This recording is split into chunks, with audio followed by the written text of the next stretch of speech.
Hey, I'm Jason. Got started back in early 90s with Lucid Dreaming and been doing it for a long time and joined the group back when it started. Hello, I'm Stephanie and been with this group for about 2 years, right? And got into Astral Projection when I was about 13 and had success and never went back and love having a support group for it. I'm Lenny, and I've been in these groups for a little bit. What, 2 years? Maybe? 3 years? Getting close to 3 years. Anyway, I've had a good number of 3 years at the end of this year, yeah. And I question everything that anyone says about it. Hi, I'm Judy, and I've been with the group a little over 2 years, I think. And it's just, it's great to have people to share, what you learn as you go, people to talk to and share with. Hi, I'm Vera. I started having unusual experiences since my daughter was born. So I had nobody to share it with, and the people that I was trying to explain what's going on, they just looked at me very strangely. So that's why I started to learn a lot of things on my own.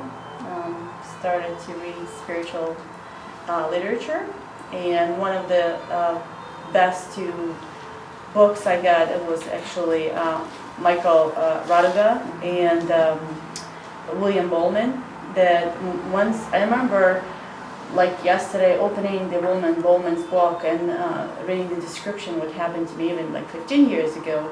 And I was like, oh, that's exactly what happened to me. And I'm excited to join you guys because I saw pretty much all of your meetings, and it's very, very exciting. Hi, I'm Juice, and I'm happy to say that I'm actually starting some more meetups again. Yay! After a long break. And I want to do a Robert Bruce 90-day guide with Stephanie. So hopefully she'll have time for that. And that's the other news. Other than that, let's do our meditation tonight and try to contact dead loved ones. I haven't done the meditation, so I was waiting for the group to do it. Okay. So it'd be nice and pure. Yeah. Whatever happens, happens. Yeah, that's that's what we like to do sometimes. I have no one of particular interest to contact, so would anyone like to volunteer a ghost? Yeah. Oh yeah. Well, you want to? My dog? You can contact animals Talking too. about his deep thoughts. Oh. And what he really thought about you all that It's a time. very deep dog. You could learn a lot. Does anybody want to volunteer who they might be contacting, like a relative they have in mind? Yeah, I would love to contact my grandfather. My Aunt Lisa. Aunt Lisa. So it would be interesting. I actually had very unique experience. I was driving one day in a car and I was listening to music. Suddenly I felt so overwhelmingly her presence, and like from nowhere the tears start coming through. So I'm actually very curious to know if it was her. Well, I kind of know on the back of my mind that it was her. Right. But it would be interesting to sometimes do meditation also. And if you do make contact and it's too personal, you don't have to share anything. That's optional. Yep. So you can just keep it to yourself if you don't want to. Yeah. Especially on the camera. It can be intimidating. One thing that I understood that it's no TMI, too much TMI, because yes, on Earth we kind of have these masks that we kind of pretend that we can hide something, but everything known about each other a long time ago. So, and some people can literally look at you like and skin you, and know right away everything about you. Yeah. Robert Bruce says there is no such thing as privacy. Yeah. A little scary, but I mean the people who can do that are already pretty appropriate about it. By the time they get to that level anyway. So it's not really that big a deal, just gotta get over it. Yeah, can you imagine you can actually make an intention, like you see the person, you can set the intention like, oh, I'm gonna go visit this person every night or every day, and you just go astrally or what is that, lucid dreaming or long distance viewing, whatever. they call it. Yeah. Yeah, remote Yeah. viewing. You can do remote viewing. You can learn literally everything about the person. Well, the best would be to do it live. Why wait to Well, leave yeah. your body or Well- instead do a full hour-long session just She's talking about you just- finding out your secrets. Yeah, I am Yeah. too. Yeah. But I'm saying you don't need to do, in the long run, there's no need for the tools. You already have the same skills built in, so you can just kind of take a glance, get in the meditative state, and Yep. just right there, right then, Okay. say, well, I'm picking up that, you have this and that going on, you got some bad issues, just like list it all out.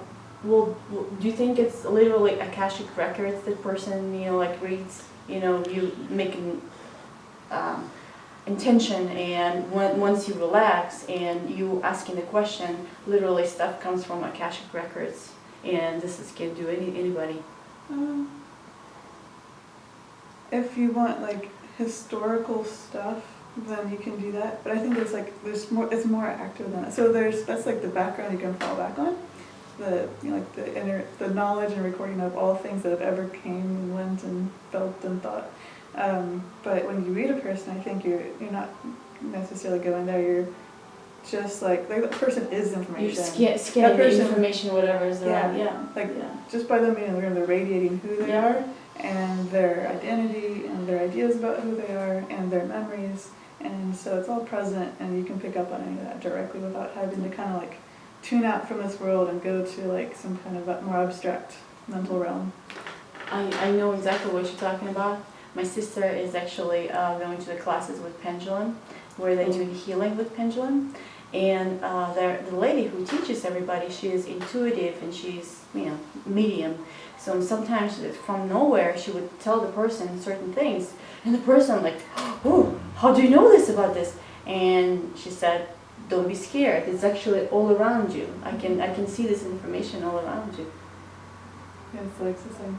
You kind of just told me, you just didn't know. Yeah. I'm gonna try to contact my grandmother, who died in 1990s, early 1990s. My father's side, Father's side. Cool. grandmother. So, okay. Anybody else want to volunteer? Stephanie, did you decide it? Who are you gonna contact? No one's volunteered a ghost yet. How about one of the presidents? Ooh, I like to do the living. That's even more fun. Living president, yeah. And in the same sense that you can talk to a past loved one, Yeah. you can talk to the subconscious of a living person. That's true. But we'll say that for another meetup. Let's do ones that have gone. We could We'll do a living contact one day Ooh, we should do a political one. and see if we can influence somebody. Like have 3 people contact Hillary and 3 people contact Trump and see if we get the same information.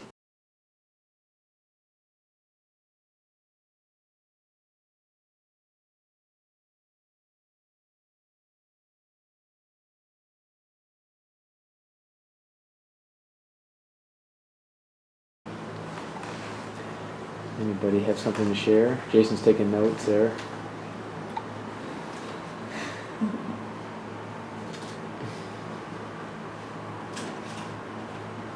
I have a lot to share, but I'll go last. You go last. Amazing thing was, I constantly saw the sparks, like sparks of light. So it didn't feel any like very unusual. Like I felt very warm, very relaxed. With sparks of light. And I actually thought that is when maybe candle doesn't. I opened a little bit my eyes and no, Yeah. it doesn't do it. But it was like really bright sparks of light. At the last meditation we did here, there was a lot of people reporting lights and flashes and stuff. Yeah. I don't know if it has anything to do with sitting on that side either, but Yeah, I don't remember maybe where it doesn't, but, people were sitting, but a lot of people were reporting that. That's pretty common, and I suspect you're actually sensing other people in the room. Like their spirits are a little bit brighter, and so you're seeing everyone else. Like whenever anyone has like finally an energy clearing release, then maybe that's noticeable. I saw a couple flashes just in the beginning, Just a couple quick. Cool. Yeah, maybe 2. In the beginning and middle, beginning, middle. Did anyone else see any flashes of light? You did? Yeah, I get Mm. a few. They seem to be like from the edges and then up and kind of like flashing this way. And you know, I thought they were traffic at first, but it just kind of came intermittently. Right. But I mean, no, nothing significant like happened alongside that. Was it throughout the whole meditation? Yeah. Just it was. I mean, probably not more than a half a dozen times, but Right. I mean, it was like, you know, every so often. And they'd come in like bursts of, I don't know, like 2 or 3, you know, like a little set. Right. But yeah, I don't know what it was. Who shares first? I suspect there's some subconscious things that I'm maybe not aware of, you know, but nothing. Any flashes? No, Mm. no, nothing, Yeah. nothing at all really. See, you'd think that everybody would see the flashes, like if it was something like a car or something, right? But it's all different. It's funny to you guys mentioned the car. I exactly thought that it's probably the car is like beams of cars that came in. Yeah. But It's I opened my eyes and it was like, no. nothing Yeah. Here. Mm-hmm. yeah. So, Yeah, I did that too. Judy, do you have anything? Well, I saw some flashes, but you know, it's funny you guys were saying, well, I thought it was this or I thought it was that. And I was just like, I didn't think about it. I just, like they were supposed to be there. Hmm.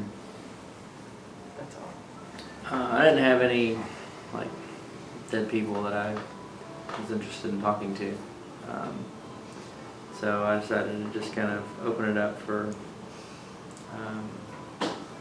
somebody that had, you know, like ancient knowledge that they felt like sharing that had passed on, and you know, somebody that was sort of dedicated to study. And I asked for a name, and I thought I got Chandler, but that was about as specific as you know, it would get. You know, I asked for like, where are you from, and it wasn't interested in talking about any of that. Those were good ones. And so it wasn't until I guess I kind of scented a sense of gratitude for reaching out and taking time to communicate with me that I got kind of like a flood of, I don't know, like this white light that felt like it had, I don't know, weight to it or thickness or something like that, that would kind of started out coming through the third eye and then just kind of flooding my whole head. And I got kind of a sense that it wasn't something to like instantly say like, well, here's some words and, you know, like specifics, but more of like a, I don't know, transmission of knowledge that would take a while to digest, kind of thing that, you know, it'll like unfold over time. And so I guess that was about it for that. And then there was kind of a sense of when it was, you know, the doors were closing and whatnot, that I got a close-up view of like the eye, because I never really got like a solid, stable facial appearance from this. And so there was just kind of like a single eye that was looking, and then it kind of shifted into like a more feminine eye and then back again. And there was a kind of sense that, you know, like the guided meditation said, that individual would be available as kind of like an ongoing relationship. And so it seemed like happy to have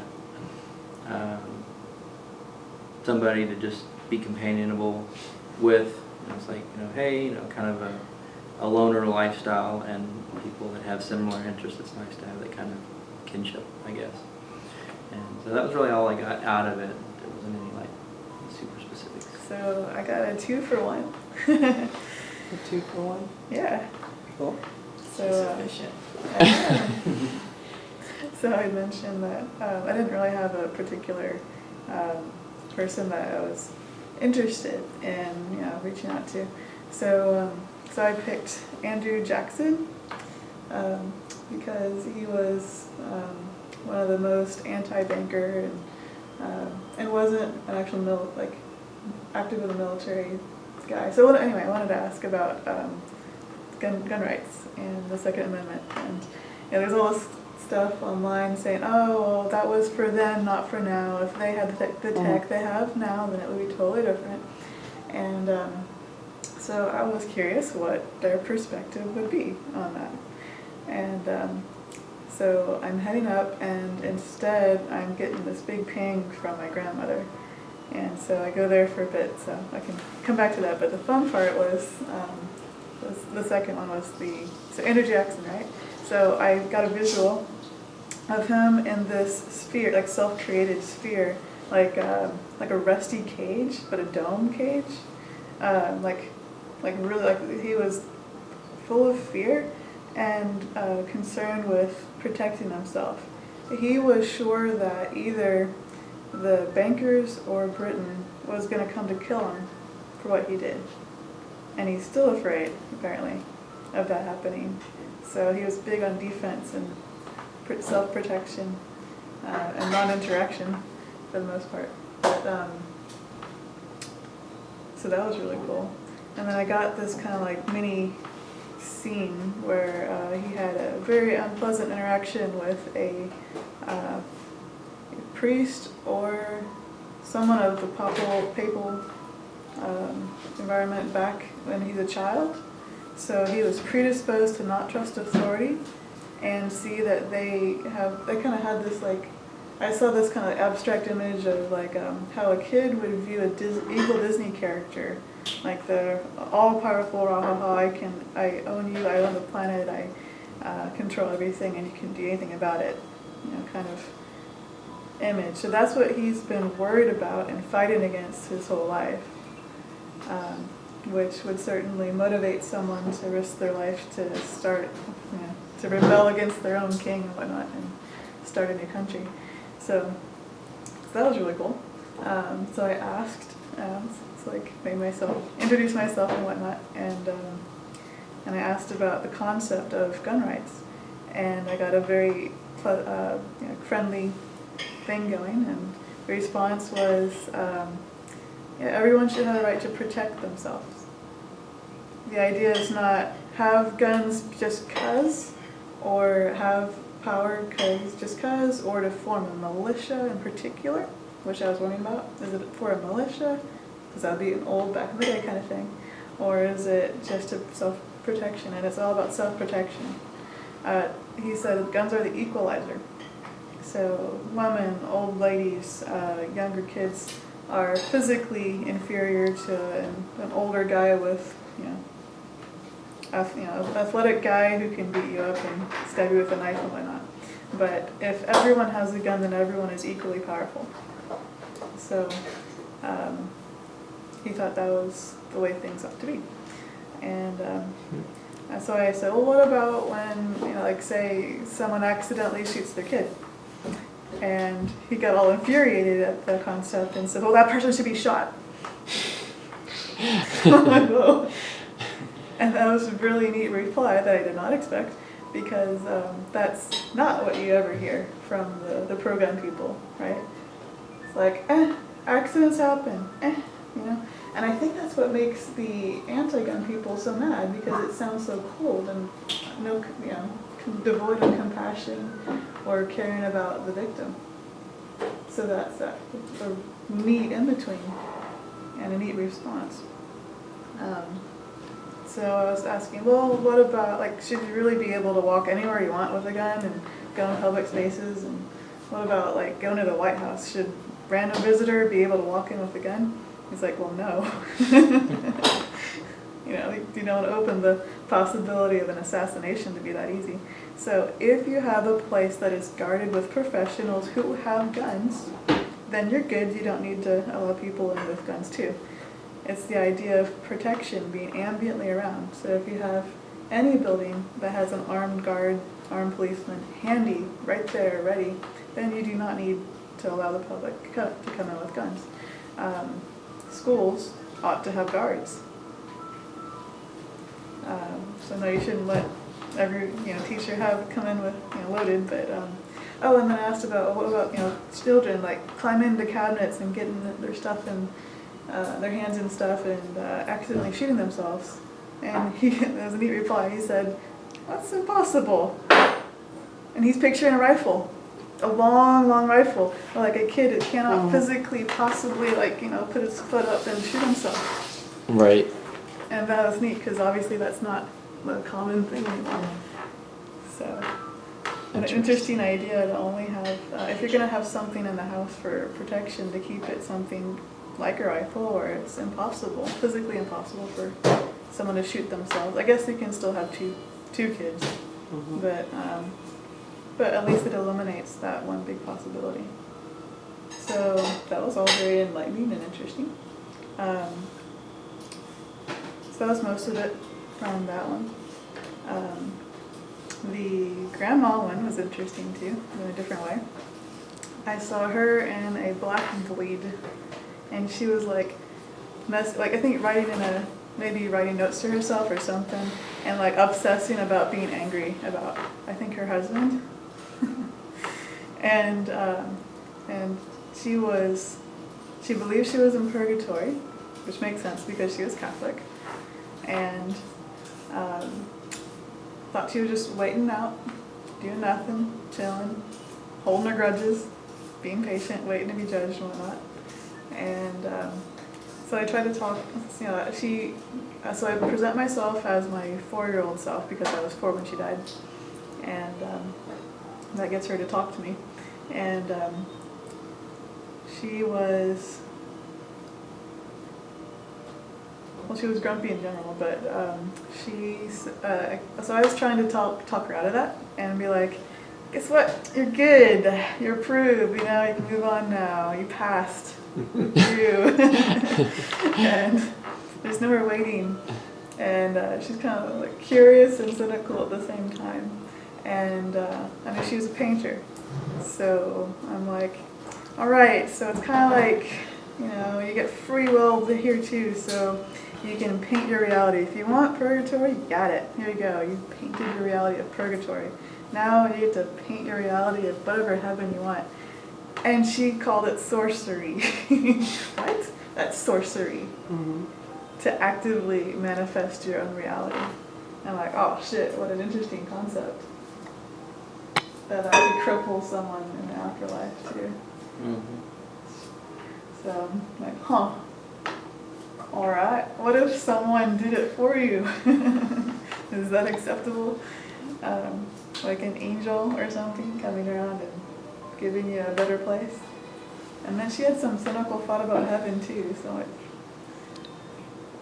alright, what kind of alternate reality would you want to be in? And it always kind of boiled down to her wanting to stay put and wait it out. And then get right back to where she was. So then I'm like, all right, well, I'm going to go talk to Andrew Jackson. That was more interesting. So, that's my experience. Amazing. Oh, cute. Amazing. I actually, you guys mentioned a little bit, in the beginning I did felt pressure, kind of forehead and one eye. I was like, that's strange. So, but then it's dissolved on itself. And concentrating on mosquitoes a few times, I was like, I literally felt one on one neck and one on my arm. So I just, can you imagine how actively your mind works? That it's able to create those kind of experiences. Yep. So I was like, man, and I didn't even know that it screened there. Right. Otherwise, I would would have been like totally relaxed and like doing what I was doing. But this is amazing experience. Stephanie, you might have some kind of psychic abilities or something, because stuff so easily comes to you. So we all do, but obviously you opened up all the stuff already. Yeah, I've done a lot of practice. So Yeah. I think I attribute most of it to practicing daydreaming so readily in elementary school. Yeah. So being able to go from full waking state to alternate world. At least at that time, I wasn't like spiritually inclined at all at the time. I was like, I just like to escape, so it was fun stuff. But I was able to do that back and forth, and I kind of just by necessity, because the teachers will figure you out if you pass out and you're completely like gone, sprawled out on the table, right? So, so to get that mind awake, mind awake, body awake, perfect balance, right? But separate. Yeah. Yeah. So it's an even more refined line to keep your body looking like you're paying attention when you're not. With the meditation though, since I haven't hosted any meetups lately, I'm still a little worried, like to make sure everything's okay. So to meditate, you gotta be very relaxed, and I wasn't that relaxed because I'm worrying to make sure the audio's okay, and make sure it's not too hot in here. So that kind of messed it up. So I joined Lenny here with not much happened with me. But stuff does happen, just not with the groups too much. I did see the flashes of light a few times, so that was good. And towards the beginning and towards the middle, a couple flashes of light. So I had to think for a few minutes to try to how to say it, but it was like, you know, I said I wanted to make contact with my grandfather, and I was talking to him, and then there was like this, I don't know how to describe, kind of like this awareness shift or something. And then a little bit later on, it was like, you know, like I was meditating and I was listening to the sound, you know, and I was listening to my breathing. I'm just listening to it, and I knew it was like the sound of my breathing, and I'm listening to it, and I was like, oh, wait a minute. If I'm listening to it, maybe everybody else is hearing it. I better be quiet. I said, okay. But So it got amplified during your, as you were kind of losing consciousness a little bit, your breathing, you heard it like louder? no, it's not louder. No. It's just, I hear it, you know. Yeah. And I was really listening to it and focusing on it, almost like a point of meditation, you know. Yeah. But suddenly I just kind of realized, I was like, oh, wait a minute. I didn't know how, if I was like breathing real loud. I mean, it wasn't like a snore. I think it was almost like It's a heavy. sort of a hum. Or, yeah. Yeah. It was like, There was a light snore going on.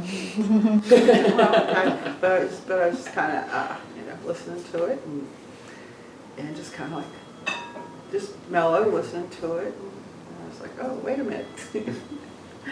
The Jason I technique. don't want to be disturbing everybody else, you know, if I'm making noise here. So. I mean, this is happening to me like for a few months already, like, and maybe some of you guys experienced something like this. Like prior going to sleep, in my right ear, I would start hearing like buzzing noise. Oh yeah. Like your vibration, Yeah. start changing. And same thing in the morning, obviously, once I awake, and not left, always right, always right ear. Somewhere I read that, spiritual beings, they always talk on the right side, whoever supports you for your life. So, but it's not talking, but it's buzzing, like a truck is going by, like, zzz. And this morning I experienced a completely new thing. It's like that buzzing was going on, but suddenly I felt like my ear, like somebody like made a breath, cold breath. I was like, what? But it was really. Does anybody experiencing like this, like buzzing in one ear prior to going to sleep or waking up in the morning? I got this kind of ringing in my ear. It's Ringing different in your though. Yeah. I know. I think I know what you mean. It's more of like a roaring Roaring, yeah. It's like white noise, but loud. yes. So if you like unplug the TV feed, it'll make that static, but it's like a deeper, lower, Yes. and louder. Yes. Yes. That one is related to the vibrations. When, Yep. when your energy is starting to shift, and that's a great sign that you're about to Yeah. leave your body. Well, I started to have this noise like spontaneously, and sometimes I would like literally I walk, and this noise automatically would comes up. I was like, wow, that's interesting. And obviously it's like closer to the night when I'm about to go sleep, like at 1 o'clock or so, Mhm. and in the morning. In the morning lately, it's like every single morning started to do. I was like, that's cool. Now, what happens if you concentrate on it? What happens to that noise? Sometimes it's accelerated. Yep. Accelerates, Yes, yep. yes. I've actually used that to leave my body now. I know, Yeah. I know, but to me, for some reason, I put myself kind of in the box, so to speak. I'm like, okay, this is the noise. Let me accelerate this. Doesn't work. Okay, maybe I will rub my hands in front of my eyes, and I do this, like Raduga, Michael Raduga. He's like, rub your hands. And a few times actually it worked. Whenever I have this vibration, I would start rubbing and it's like, oh, that works. Yeah, yeah. Now, are you actually rubbing your hands physically or are you actually doing it in your mind? My mind. In your mind, okay. My mind. Yeah. So, my mind. And one time when I heard this noise, I actually did I was imagining that I'm twirling, not twirling, but this kind of like spiral something, and that also I was able to. I started like noticing. I go, ooh, I'm floating. Yeah, That's yeah. cool. So, but yes, it's, With the vibrations, I talked to a few authors about it and stuff, and with the buzzing, because when I was a kid, I used to get buzzing in my head, and especially if I slept too long. If I slept too long, I would get a buzz, it would wake me up. It would be actually pretty scary, and I would just wake up like, okay, I must have slept too long, because as I started getting it. Now, when I get that buzzing, if I sleep too long or do a meditation, like what you're talking about, but I get it in both. It's actually like in my head, and I'll focus on it, and it'll get louder and louder, and I just keep focusing on it, and then it almost sounds like sometimes like a real motorcycle, like revving up. And then I've used that for my last OBE, which is, gosh, my last out of body was like at least 10 months plus ago since I had my last one. And I've used that technique to get out and get it so loud. Eventually it'll get so loud and so annoying. When I leave my body, it's gone, it stops. It goes right away as soon as I leave, yeah.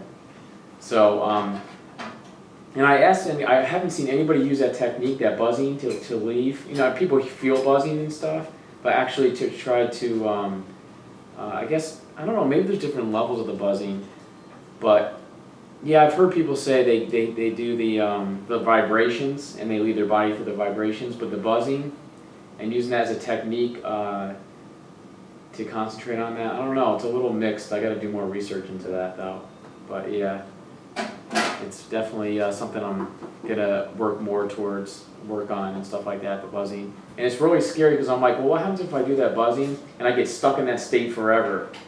And that's what scares me about it. So say I come out of my meditation, I'm in my room, and suddenly that buzzing doesn't go away. So that I have to get over that fear sometimes. And I'm like, who cares? You know, if I get stuck in it, I get stuck in it, whatever. So. If you can make it come and make it amplify, you can make it stop too. Yeah, I know. But sometimes when I make it amplify, I'm like, what happens if I get stuck in this state? And it's like, scary. But that's like weird logic. Huh? What's the That's what? what your roommate's for. Oh. No. You could get Yeah. you could get stuck Slap out of me. your body, Well, yeah, stuck out of it, yeah. which means I guess you're in a coma. Yeah, that's I true. watched the Bashar videos in the beginning, and they're really cool, but now it's like stuff just comes out, and it's, I get the impression that it's just a bunch of gobbledygook. It sounds really cool to us. We said it was cool in the beginning. So do you mean like it was authentic It was, in the beginning? it sounded, well, yes, it sounded more authentic. Not that it's not authentic, but I have a sense that there's more, it's just not as distilled valid later on as it was.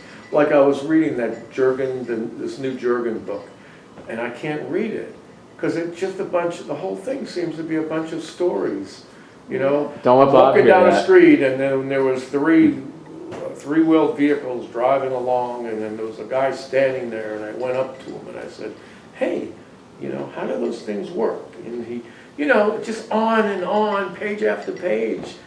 You know, I was all excited. I thought it would be more along the lines of Impossible, what's that book, Impossible? You know, what's her name, wrote that wonderful book? Come on, guys. 10 Impossible Things, something like that. It's from a couple years ago it came out. She was in Iraq or something. She got blown up, had a near-death experience. Oh, yeah. Impossible Things. I forgot her. She was on the Yeah, Channel yeah, yeah. Oprah or something. That book was Yes. absolutely, Yeah, I I saw thought her it was on, astonishingly. It was valid. It was, you could read it. But this new Jurgen book is just wacky. Isn't that Bob Peterson's favorite author? Yep. Yeah. Who? I'll edit that out so we don't show him. Jurgen, which whatever his name is. Ziwe. Yeah. Jürgen Zivi. Lenny, contemplate an idea. What about you perceiving all this stuff kind of like not interesting anymore, not realistic or whatever you just described, because your vibration already, you raised to that vibration and you don't really feel it, you know, in any difference. For example, if when you live in like on a shore in a beautiful castle, and you live there your entire life, you stop noticing all this beauty around you anymore. But if you move somewhere and it's like a really small shack and like no view, no nothing, you will truly understand what you saw at that point. Maybe in this time you. I know what you're saying, yeah. You know? It's like with the Seth books, you know, it's really amazing. Jenny has so many. I didn't know there were so many. There was like 8 volumes of the early sessions, and then there's 8 volumes of the never been before printed versions, and then there's this, and there's so many books. There's like gazillions. Yeah. And what are you reading? When you read all that stuff, it's like, it's all the same, you know? It's just, it's really interesting. Like we would read paragraphs, and I'm like, wow, that is so amazing, you know? But I'm saying that on every paragraph, and they're just slightly different from the one before, and it just doesn't end. It just, nothing ever ends. It's because your energy already, your vibration much I higher. don't right now. think so. I got no vibrations. And I don't want to, you know, be negative, you know. It's not considerate, you know. So You're searching, Lenny. Well, his search, you know, like for example, at first, whatever he was searching, he actually found in certain answers. Right now, your knowledge already is established on certain things, and whatever they giving you, you already have it in your mind. I've been reading a lot of, not a lot. I've been reading some books that are. I like